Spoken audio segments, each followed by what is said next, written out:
It's because of God's divine intervention in our lives.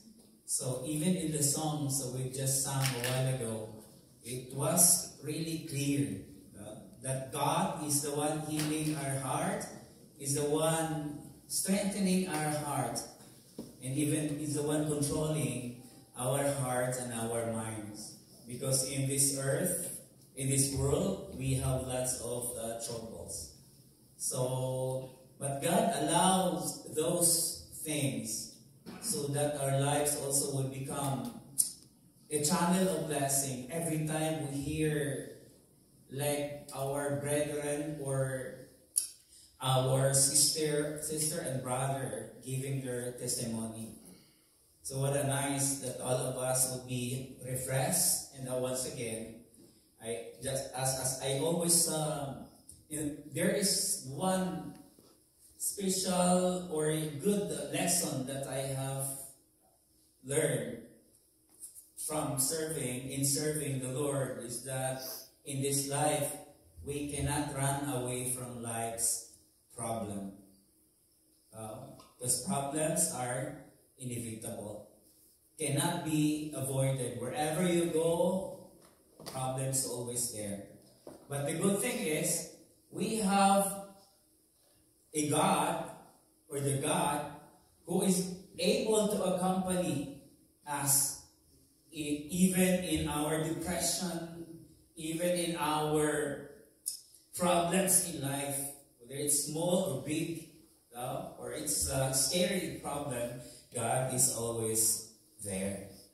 So just like hold on, just hold to God. So just put your faith to God.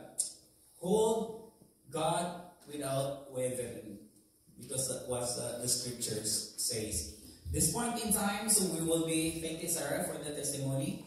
This time I'll be sharing with you a message I entitled God's Divine Intervention. When you see that word, what really enters into your mind? Maybe you're thinking of its definition. Maybe you're thinking of there is the superpowered person, being, that would just like, or having this kind of intervention that only Him can do. And we cannot. That's why we need also to actually put our attention, our minds, our hearts in this supernatural being who is God. Because only Him we could find peace. Only Him we could find tranquility. Because without Him, I don't know if all of us could reach our destination. Because we are all racers. Okay? We're just racing. And our goal is to reach that goal, the finishing line. But it would be impossible again for all of us to reach that one without God's intervention and intercession and providence. If God is not meddling in every situation, more especially those hard situations, I do not know. Maybe sa cementerio na tayo. Kasi our default mode is like always, if there's a problem, I need to fly away from that problem. So instead of flying above the problem so that we can control the problem, but the tendency is we fly away from the problem, thinking that when you are away from your problem, there will be no problem waiting for you there. No. Kahit saan tayo pupunta, Panginoon ay, ang problema ay kasama. So this time, so we'll also learn what's the difference between a temptation and a trial. So let's look at what's this divine intervention means.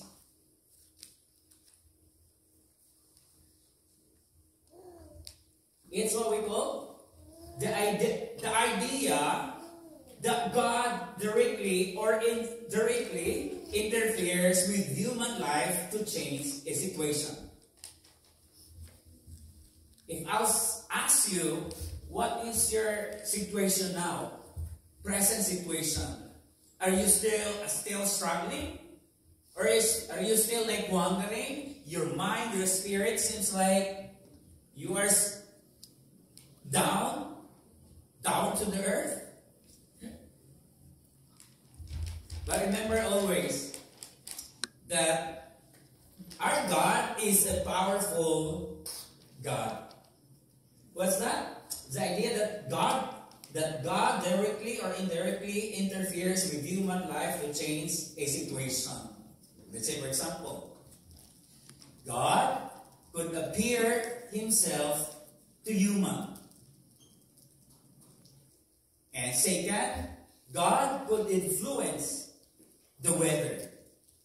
Because sometimes when we are in a situation that would be like so stormy, so hard for us to control, and hard for us to stand firm. But let us always remember that God would always intervene. Would always intervene. Okay? In theology, the divine providence is another term for God's divine intervention. Did you guys notice a while ago? The song says there, it's because of God's providence we remain what? Strong in Him. Because without God's providence, what's the result? If God will intervene, so we will receive and find what? Protection, provision, and peace. That's why when we are in trouble, don't forget to call God. Don't call your neighbor. Don't call your wife, your husband. Call God first. And then God will use people as instruments so that He could channel that blessing that God will be given to you. Well, God will always use like ordinary people just for you to be comforted. Because no way, for me, I don't believe that every time we call God, because we are in a dire situation for help, God will just go there and just whisper to you, "Wake up. Is that you, Lord?" "I am." "Where are you, Lord?" "Find me." Grabe, no? Conversation. But nasabi ni Lord, "No, read my word. Study my word. And I will accompany and I will be there always. My presence will just help you. No? Will just comfort you. And will just heal your broken heart." But in Christianity, this is in theology, but in Christianity, miracles and visions are often considered to be God's intervention. If you experience the miracle God has shown to you, that will be His intervention. Diba? Sometimes, kasi kapag walang miracle, remember the wedding at Cana? When Mary, she was worried that time because they're running out of wine. But not intoxicated wine, ha?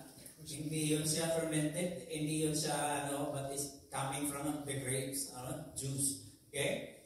And Mary said to Jesus Christ, "We're running out of wine. Like the jars are empty now." And what he said? "Woman, my time has not yet come." Okay? So that time, that's the very first miracle that Jesus Christ did. No? He turned the water and said, "Okay, fill all the jars with water." "But Lord, we need juice." Kasi mahalaga yan pag sama sa pansit yun, Lord. Hindi mawala yung juice kapag may pansit. No? May pansit kaya that time. Okay, just fill the jars with water. And after that, the water turned into wine. And that's God's intervention. Pagka pinag-usapan natin intervention, intercession, interference, mediation, marami yan. Ano pa yung isa? Intervention. So, almost pare-pareho lang yan. So, para makita po natin. Okay? So, if God chooses miracle in your life, so, ano yan? God's intervention yan. Para naman hindi lang kayo laging nalulugmok at nagpo-question sa ating Panginoon. So, sa testimony nga ni Sarah, no? Instead of questioning why, Lord, just question yourself how. No? How? How could I serve you more, Lord, despite this big trials in my life, this problem in my life? So divine intervention can also refer to as a continuous presence in the ordinary moments of life, not just extraordinary events. So ipaliwanag sa inyo. Ano yung tinatawag na common, trivial, or ordinary moments and extraordinary events? Diba? God's intervention still working even in the ordinary moments of our lives. What's that? Okay. This for example, wala kang lakas, just ask God, Lord, please give me strength. Lord, give me good health. And that's still God's intervention in our lives. Diba? Ang sakit-sakit ng katawan ko kahapon. Yung matanda, laro pa rin eh. Ngayon, malakas na naman. Kasi nasa gawain, di ba? Nagbibigay si Lord ng lakas. And somebody approached me yesterday, Pastor, why is it that your stamina is still like intact? No. Ito mo, mamatay-matay na nga ako eh. No? So, kumbaga, it's by the grace of God. And then, look at, not only yung strength natin, but also wisdom. Diba? God has given us wisdom, and that's His intervention. Wisdom, why? Wisdom about what? About understanding God and His plan for our lives. Okay? Interference, providence, intercession, mediation, meddling, or pleading. That's like the synonyms, okay, of the intervention. Okay, it's a great reminder for all of us. Don't worry. When trial comes, don't worry. Because God works in a seemingly, what? A favorable situation. Nag-work siya. Ang problema lang kasi natin, lagi natin iniisip yung, maliit na problema, bakit natin pinalalaki, di ba? Kaya, ang nangyari sa atin, lugmok tayo. Pero once you expect the unexpected, kapag may problema tayong naranasan ngayon, we'll enlist that one. So that when that problem comes next year, alam na natin yan. No? Alam na natin yan. Pero, it's all by the grace of God. Kasi, ginagamit ni Lord yan para tayo ay mapalalahanan na alam mo ba, you're weak. But I am strong. You know God's intervention for divine intervention for the Apostle Paul? Sarah mentioned that one a while ago. God answered his prayer. No. But I'll give you strength so that you could endure that testing, that trials, that consequence that you have. Hindi na siya nag-pray ulit. Kasi kaya pala eh. No? Kaya pala niya eh. There's a song, God will make a way where there seems to be no way. Yeah? And God makes a way though we cannot see, though we cannot understand, but that's God's intervention. Na kapag ma-feel natin, oh, Lord, gumagaan na yung pakiramdam. Salamat, Lord. ikaw yan. Ikaw yan ang nagbibigay sa akin ng kalakasan. Aside from that, let's always remember, God is too wise to be mistaken, too good to be unkind. Now, if God gives you a test, or is testing you, it means that God will always look at the clock. Because God knows how much we can take of that trials. Pagka halimbawa, nabibigay siya ng trial, pag hindi mo kaya, gagawa siya ng paraan. Pero, sinisigurado niya na makakayanan natin yung mga problema. Kaya nga nandito pa rin tayo, nandito pa rin kayo. Naglilingkod. Sa kabila ng ang dami talaga nating mga naranasan sa buhay na kung sa atin lang, ayaw naman natin na sana yan, ano? Baka mayroong na-scam dito sa atin. Pero nakatawa pa rin. Ano? Please give me your number. Oh, what? Pagtingin doon, hala, wala na aking 1,000. Wala na aking 200. No? Huwag magpadaya. No? Huwag magpadaya. Nakarelate kaya ka kayo? Tama si ate mo. Smile pa rin siya.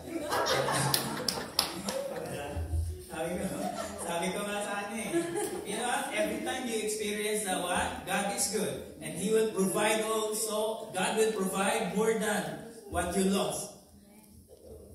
Tapos nag-text siya sa akin. Gano'n doon sana namin. Sabi niya, wow, overtime is uwi lang ata 2 oras. Dinagdagan ko. Diba sabi ko sa'yo? Ganun yan. So magpa-scam ka pa uli. Mas marami pang overtime. Mas marami pang ibibigay si Lord. Kasi nakatulong ka sa kanila. Eh baka ganunin na lang yung din ni Lord. Mga salbahan, di ba? So, nabubuhay ng sarili nila. Okay? Ng sarili hindi kanila. Okay? So, ito pa kasi sa akin. Pero don't worry. Tatapos tayo dito. Ano pa lang to? Introduction. 1 Corinthians 10:13. Ito mga kapatid, ito yung lagi niyong tatandaan. Alam niyo ba, every time na I have problems in life, ito lagi. Kaya nasa sa ulo ko na to. Pagka kayo, sa uluhin niyo, baka sa balikat pa rin.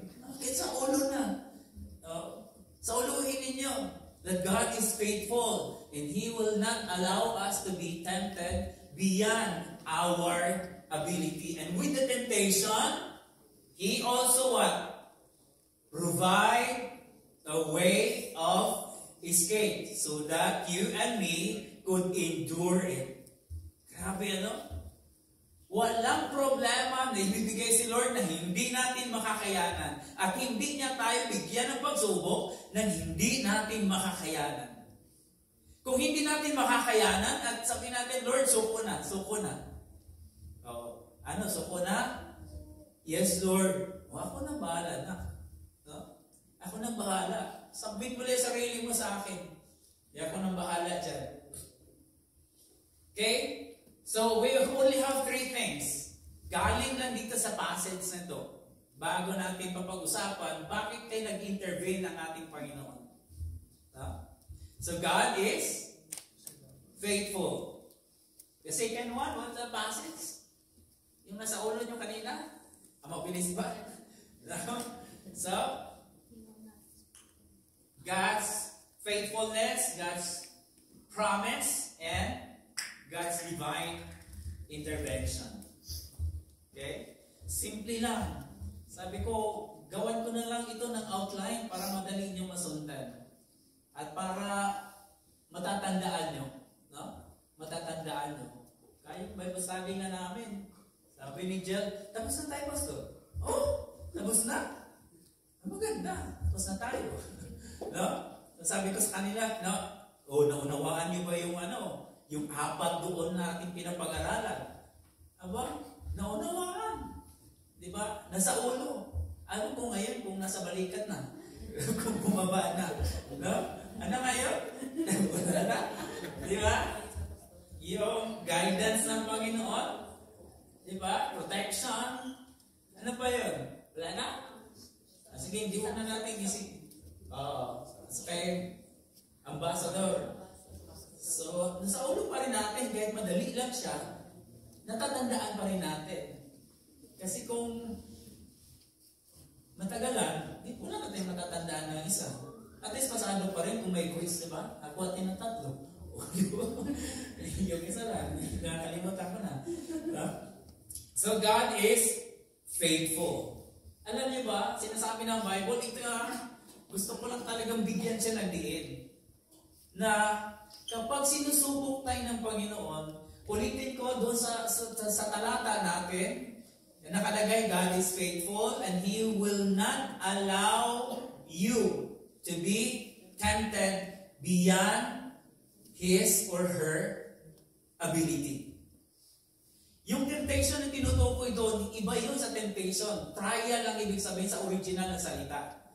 Ibig sabihin, testing, trial na ibinigay ng Panginoon because God never tempt anyone. And He cannot be tempted. So only Satan is the one tempting us. Pero si Lord hindi. Nagbibigay siya ng pagsubok. Sinusubok niya tayo. So, kung pagtitingnan niyo sa 2 verse Thessalonians, I think 5:24, faithful is the Lord who called us and He will also do it. And He will also complete it. So in God's hand, we are safe. Diba? Kasi siya talagang gumagawa, hindi tayo. Si Lord talagang gumagawa. Kasi siya yung faithful, tayo hindi. Ano sinasabi ni Apostle Paul? If we are faithless, He remains faithful, for He cannot deny Himself. Now, many times, diba? When we encounter some scary problems in life, we always ask, Lord, why? Why? Why, Delilah? Kanta na lang. Para, hindi na lang why, no? How na lang, Lord, how? How could I escape from this situation? So, instead of praying, Lord, when are you gonna getting me away from this problem? So ano lang, Lord, what blessing should I get from this problem? Amen. Kayahin niya si ate. Diba? May problema pero may solusyon kaagad si Lord. Ganun kabait si Lord eh. Kaya nga, pag mawala ang inyong 100, palitan ni Lord ng 200 yan. No? Hingi kayo ng 100 sa katabi niyo. Para, So,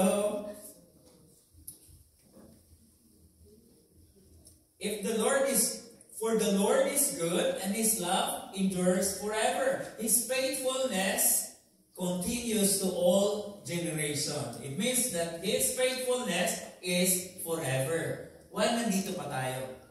Kasi wala nang faithfulness sa langit pag nandoon na tayo. Wala nang preaching sa langit. Wala nang faith sa langit. Wala nang pagtatrust doon sa langit. Ang natira is love, charity. Diba? Kasi manatili yan hanggang sa langit. Kasi kung wala nang love si Lord sa langit, may makulit pa doon, ihuhulog ni Lord sino sa baba. Na? So, pangalawa is God's promise. Now, sinabi ko na sa inyo kanina, now, He will not let you be tempted or tested beyond our ability. Bakit kaya binibigyan tayo ni Lord lagi ng pinapangakuan tayo lagi ni Lord? Diba? When God says something, He means it.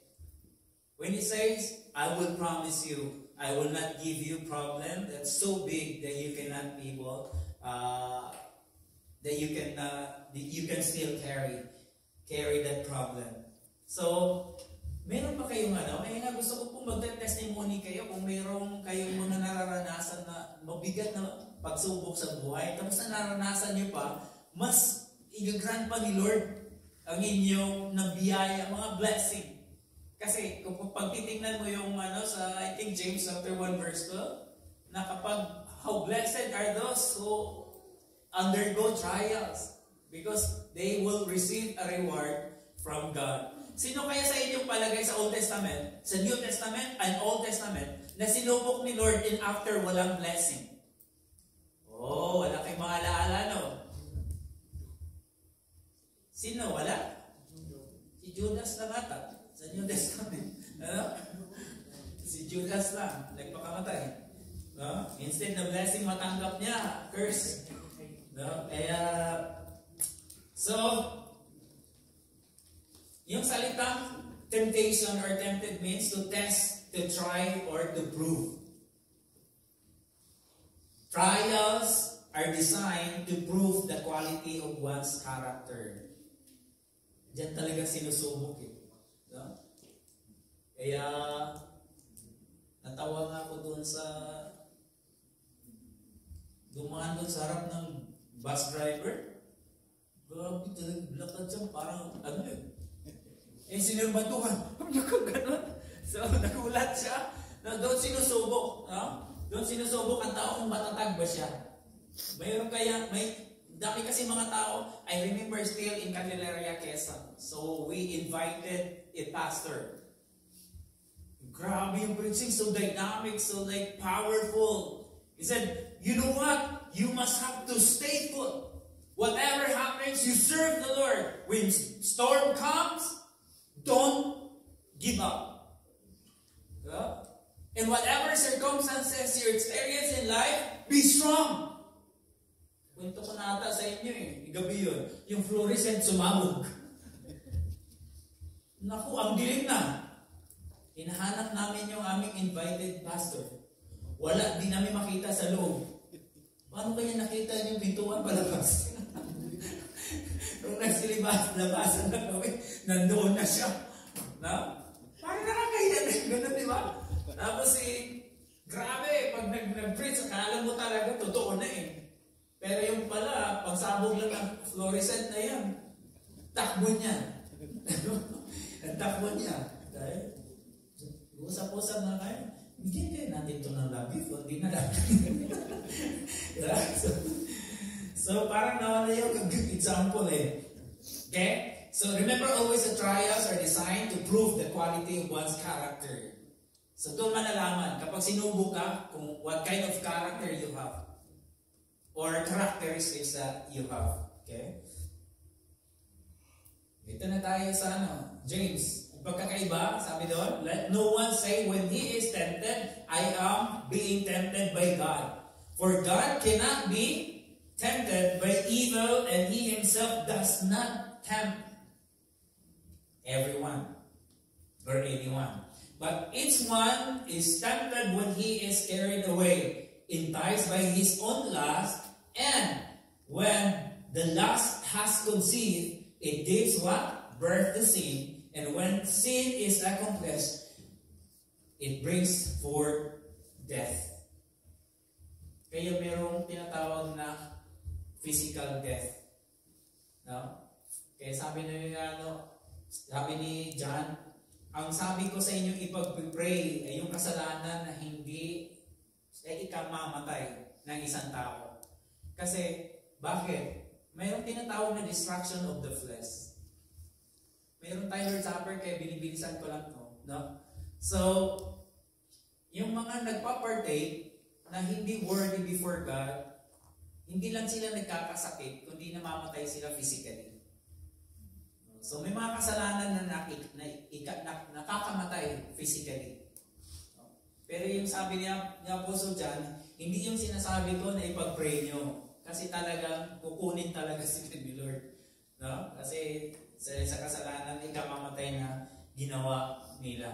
No? So, kasi ito, pinabanggit ito sa mga Kristiyano, hindi ito sa mga unbeliever. So, meron talagang kasalanan na ikamamatay ng ating katawan, pero hindi ikamamatay ng ating spirito. Okay, God's divine intervention. But with the temptation, ito po kaya po, mas maganda kapag sa talata is nakikita po natin dito, napakasarap i-outline nito. Napakagandang i-outline nila. Kaya, challenge ko din sa ating mga preachers, try na natin gumawa ng sarili nating outline. Kasi alam ko, marami na kayong mga natutunan So, para dito na lang, makukuha natin. Kasi nandoon yung God's faithfulness, nandoon yung God's promise, di ba? And even God's divine intervention is here. But with the temptation or testing, He will also provide the way of escape. Magpo-provide siya ng way of escape so that you may be able to endure it. So what's the purpose of providing an escape? So that we could be able to endure it. We could be able to overcome it. Is God good? Diba? Napaka-good ni Lord. Wala talaga tayong wala tayong may pagmamalaki sa Panginoon. Na Lord, ang lakas-lakas ko kasi gumawa ako ng paraan. Hindi ikaw, anak. Hindi ikaw gumawa ng paraan. Kasi nakikita ko, lugmok ka na nga eh. Wala ka ng paraang magagawa. Ako lagi gumagawa. Kaya nga po, pag nakihina tayo, just ask God for help. And then God will intervene. Maniwala po kayo. No? Maniwala po kayo na ang Panginoon ay lagi siyang kumikilos, lagi siyang gumagawa. Yung purpose niya para magtagumpay tayo. Kasi pag tunay tayong anak na Diyos, hindi niya tayo pababayaan. If we are truly children of God, God will never leave us nor forsake us. That's why who shall separate us from God? No? Kasi sa time pa lang isipin natin, sorry Lord, I cannot serve you anymore because I don't have gas anymore and stamina to pursue. Because I faced a lot of problems when I surrendered my life to you. O sige, huwag ka na mag-serve sa akin. Pero tingnan mo naman, kabuhol-buhol lagi buhay mo. Ha? Kakabuhol-buhol lagi ang buhay mo. Tingnan mo kung sinong gumagawa. Sabi niya dito, I will also provide the way of escape so that you may be able to endure it. And Philippians chapter 2, for it is God who works in you. In God's hand, we are safe. Siya gumagawa. Ano ba ginagamit ni Lord? Di mo kamay? No, that's why in God's hand, we are safe. Okay? Safe what? Spiritually. Both to will and to act. Tama yan. Wala naman talaga tayong may free will tayo eh. Pero nasusunod. Hindi yung will ni Lord ang nasusunod. Kaya siya ang gagawa. Hindi lamang ayon sa kanyang kalooban, kundi ayon sa kanyang paggawa. Diba? Anong purpose na naman? In order to fulfill His good will or good pleasure. Wala talaga. Kasi hindi si Lord masisiyahan kung tayo ang gagawa. Kaya siya nang gagawa, siya nag-ment sa atin, siya nag-mold sa atin para mapapagtagumpayan natin ang lahat ng mga bagay dito sa mundong ibabaw. Okay. Ano po yan nakalagay doon? Ito na, last.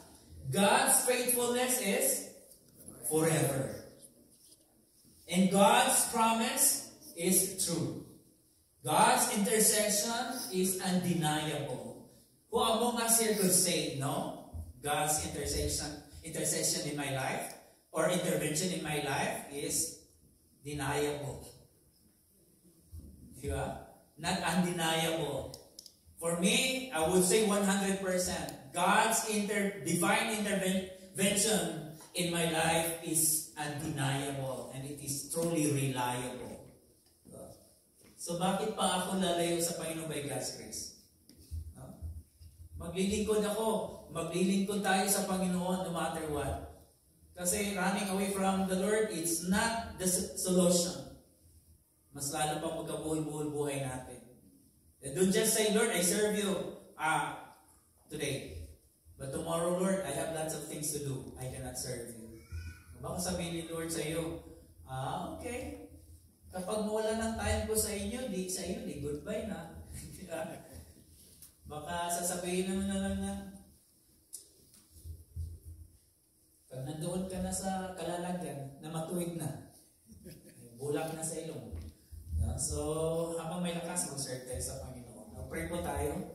Lord, we praise you and we thank you, O God, for the message.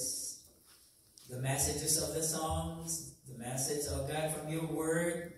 Help us, O God, to learn more about your word, O God. Your word is so rich, oh God. And if only we spend time, oh God, studying your word, we know, oh God, that it will give us, oh God, more strength, oh Lord, and more knowledge and wisdom to stand firm, oh God, in whatever storms that would come in our lives. Lord, there are things happening in our lives, oh God, that for us really hard to understand because there is no explanation in there. And you did not tell us why you test us. But we thank you, Lord, because we know, Lord, that the testing of our faith, oh God, produces patience, oh God. And something produces also blessing, Lord. Lord, help us to surrender to you our everything, oh God. And help us, oh God, to be sober, oh God, be vigilant, oh Lord, because we are now in these last days, oh God, when we see, oh God, how chaotic is this world now, oh God, full of troubles, oh God, problems. But we thank you because you have put us into your ministry, oh God, and you enable us, oh God, also to walk which is in line, oh God, to your word, so that our lives will become worthy before you, oh God, and our service to you, oh God, will also be worthy, oh Lord. Thank you. Continue, oh God, to bless all the leaders, oh God, because we know, Lord, that our enemies, oh God, is just like a roaring lion, oh God, he always wants everybody who is following you, oh God, to be destroyed, oh God. But we thank you because you're always reminding us that you are the one who controls our lives. It's not Satan.